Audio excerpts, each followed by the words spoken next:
こんにちは、シャチパンです。さて、本日の動画なんですけれども、TBS レグザより65型の液晶テレビ 65Z770L をお借りしましたので、紹介していこうと思います。このモデル、グレード的には注意モデルとなるのですが、実はコスパ的には最も良いと、シャチパンも密かに注目していたモデルです。今回は使用感も含め、どんな特徴があるのか、実機レビューしていきます。ということで、早速やっていきましょう。今回は画質、録画機能、サウンド、ゲーミング機能、背面端子、リモコン、価格、総評という流れでご紹介していきます。まずは画質についてです。本機の最大の特徴は何といっても色で、従来の液晶テレビより特に緑と赤がとても綺麗に表現されます。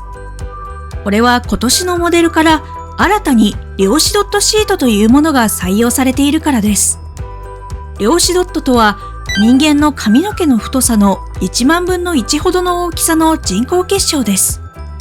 光や電気エネルギーを加えると発光する特徴を持ち、これがバックライトに使われています。発光色は量子ドットのサイズによって変えられるので、人工的にサイズ調整された量子ドットをフィルムに閉じ込め、テレビでは青色 LED のバックライトを当て、赤と緑の光を生成しています。生成された赤と緑の光、そして青色はそのままバックライトを利用し、これらの光をカラーフィルターを通し、映像を表示しているわけです。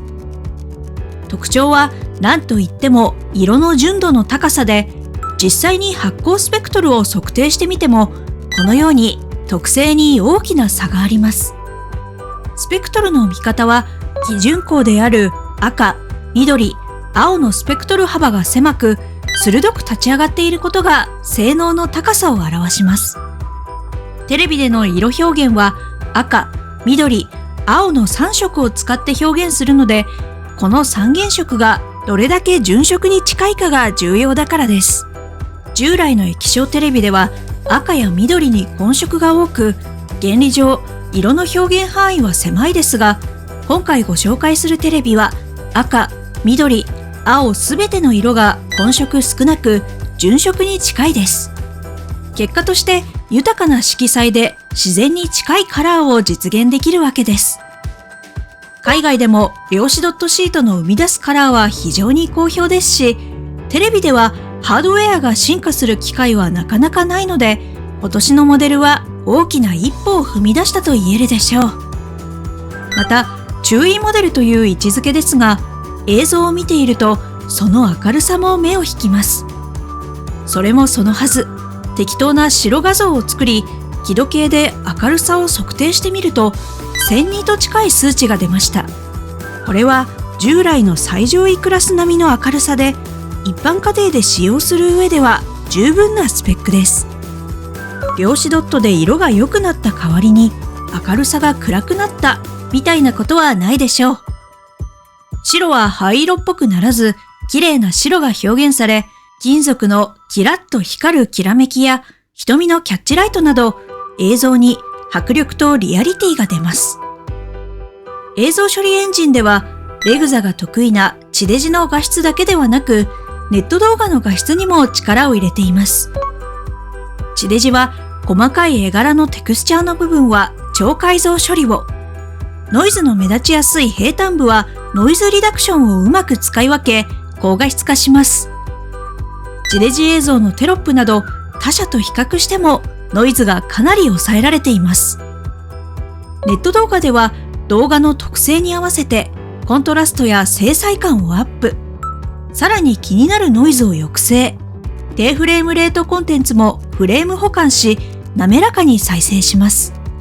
これはテレビ内蔵アプリの YouTube や TVer にも適用されるので嬉しい機能ですね。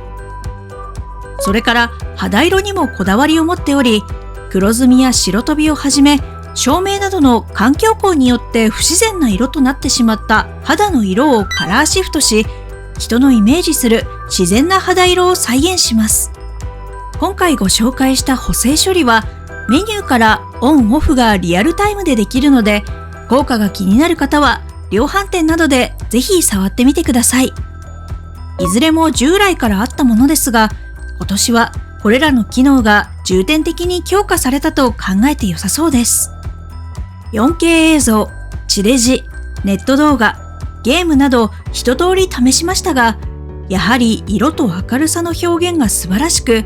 同社の昨年の最上位気象モデル以上のポテンシャルを感じました。続いて録画機能です。本モデルはレグザ最大の特徴でもあり、根強い人気を誇っているタイムシフトマシンが搭載されています。地デジ6チャンネルを数日分丸ごと録画でき、好きな時に見ることができます。どのチャンネルをどの時間帯に録画するかは、このように細かく選択することができ、録画した番組は過去番組表ボタン一つで、このように番組表のような形式で確認できます。あとはネット動画を選ぶような感覚で楽しめます。見たい番組はこのようにボイスボタンを押して話しかけるだけで呼び出すこともできます。それからタイムシフトマシンなら、はじめにジャンプ機能が便利です。テレビをつけた時にドラマやスポーツ番組の途中だったとしても、はじめにジャンプボタンを押すだけでオープニングから見られます。ノーマークの番組であったとしても、即座に初めから見られるのは嬉しい機能ですね。また、シーンリストも優秀です。録画してしばらくした番組は、シーン検索ボタンを押すことで、このように右側にチャプターが振られ、好きなシーンにジャンプできます。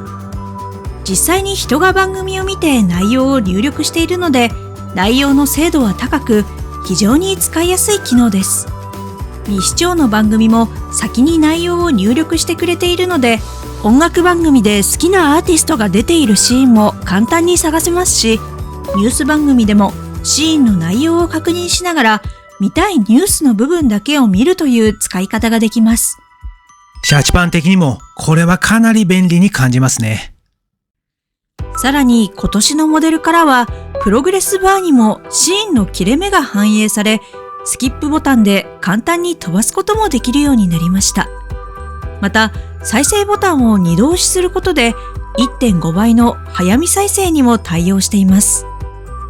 通常録画する場合も、番組表から録画したい番組を選んで、このように録画予約するだけで録画できます。同時録画番組は地デジ、BS、CS 放送であれば2番組まで可能です。録画機能はレグザが伝統的に強く充実している部分です。地デジをメインにご覧になられる方には特にお勧めできるかと思います。続いてサウンドです。底面スピーカーが 2way バスレフ型スピーカーに、高音を担うトップツイーター、背面中央に低音を担うウーファーの計9個、出力 60W の構成です。帯域別にスピーカー構成が分かれているので音質が良く、上面にあるツイーターが音像を画面の中央に引き上げ、映像から音が聞こえるような効果が得られます。映画館でも採用されている3次元立体音響のドルビーアトモスとも相性が良いでしょう。また、本機からオーディオキャリブレーション機能が追加となり、テレビから発するテストトーンをテレビリモコンマイクで測定し、音響特性を補正します。視聴環境は人それぞれかと思いますので、適切なオーディオ設定を自動調整してくれるのは嬉しいですね。実際に聞いてみると、テレビにしてはかなり頑張っている音質で、低音、高音ともに十分感じることができ、普段からサウンドバーなどの専用機を使っていない限り満足できるサウンドではないかと思います。番組ごとに低音強調やサラウンドなどを自動調整してくれますが、マニュアルでもこのように周波数ごとに細かく設定することができます。続いてゲーミング機能です。レグザといえばゲーミング機能にも力を入れています。本機は HDMI 2.1 に対応しており、4K120p、VRR、ALLM など PS5 をはじめとする最新のゲーミングスペックを満たしています。昨年はタイムシフトマシン搭載モデルで HDMI2.1 に対応したモデルはありませんでしたが、今年のモデルはしっかり対応してきているのは嬉しいポイントですね。65インチの映像も迫力があります。4K120p 対応ということで、動きの速いゲームでもカクつきに強くぬるぬる動くを体感できます。通常撮影では伝えることが難しいですが、スローで再生するとこのようにカクつきが大きく改善されています。対応する HDMI 端子は4端子ある中の2端子が対応しますが、どうせなら全端子対応してほしいところです。また、レグザは表示遅延時間も優秀です。実測してみると 120p の PS5 想定信号で約 3.3 ミリ秒。一方、60p の PS4 想定の信号で 12.9 ミリ秒でした。これはモニター表示の方が入力信号よりも速いため、一旦映像をメモリに保存しているからです。入力によって遅延時間が変わります。ゲーミングモニターの遅延時間はおおむね1ミリ秒で、さすが専用機といったところですが、テレビの中でこの表示遅延時間スペックはトップクラスでしょう。今やネットで対戦するゲームが多くありますので、少しの遅延時間が命取りとなる FPS や格闘ゲームをする際はおすすめできます。次に背面端子です。背面向かって右側にまとまってあります。中央右に音声用の光デジタル出力端子、そして HDMI の入力端子が3つあります。このうち 4K120p の対応端子はこの2端子となりますので、PS5 などをお持ちの方はこちらの端子に接続すると良いでしょう。その横には上からタイムシフトマシン用の USB 端子が2つあり、続いて地上デジタルアンテナ入力、BS、CS アンテナ入力、それから動画、写真用の USB 端子、通常録画用の USB 端子があります。その下には HDMI 端子が1つあり、HDMI 端子は先ほどのと合わせて全部で4つあります。続いてヘッドホンなどの音声出力端子、市販の AV ケーブル用のビデオ入力端子があり、最後に LAN ケーブル用端子という構成です。LAN は有線接続しても良いですが、無線接続にも対応しています。なお、本モデルは回転式スタンドを採用しており、左右に15度調整でき、視聴位置に合わせて角度を変えることもできますし、テレビ台の掃除や背面端子への接続もしやすくなります。続いてリモコンです。リモコンに Netflix や YouTube など主要なネット動画配信サービス用のダイレクトボタンがあり、ワンタッチですぐに楽しむことができます。ダイレクトボタンもディズニープラスなどが増え12個となりました。そのうち2つはマイチョイスというボタンがあり、好きな機能を割り当てることができます。アプリだけではなく、このようにテレビの入力切り替えも割り当てることができます。切り替えを頻繁に多用される方には嬉しい機能です。ただし、リモコンにはサウンドのところで触れたオーディオキャリブレーション機能があることから、Bluetooth が搭載されているはずですが、操作部分は赤外線のみとなります。どうせなら操作面も Bluetooth を搭載してほしかったところです。次に価格です。有機 EL が現状最も高価なモデルですが、液晶モデルであれば今年はミニ LED と量子ドットを両採用したモデルがレグザだけではなく、多くのメーカーが最上位モデルに据え置いてきています。しかしミニ LED は従来 LED の数十倍のコストがかかり、実際各社の最上位モデルは軒並み昨年モデルよりも価格が上がっています。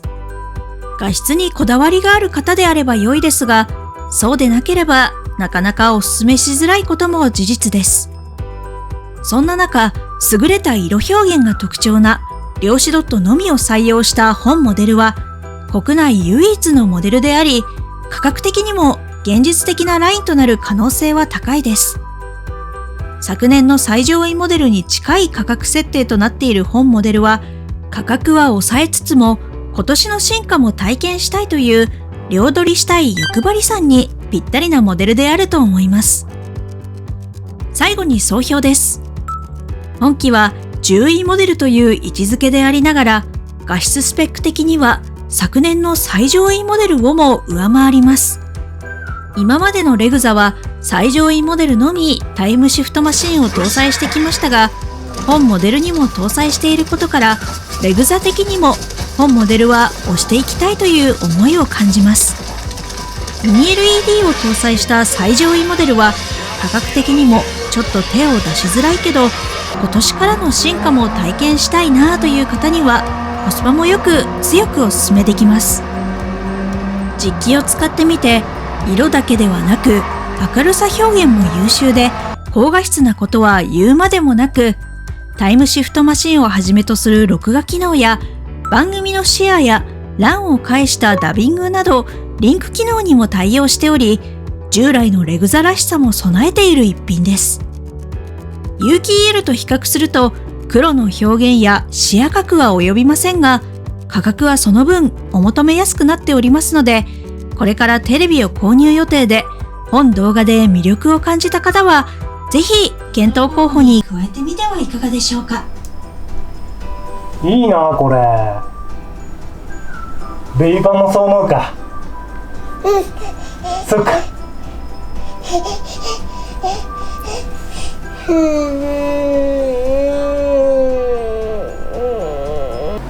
ベイバン先生、本日はお疲れ様でした。こちらお茶になります。どうぞ。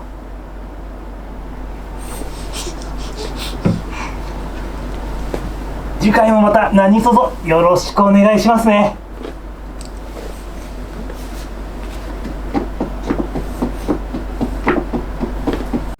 チャンネル登録高評価よろしくお願いします。また見てくださいね。また見てね。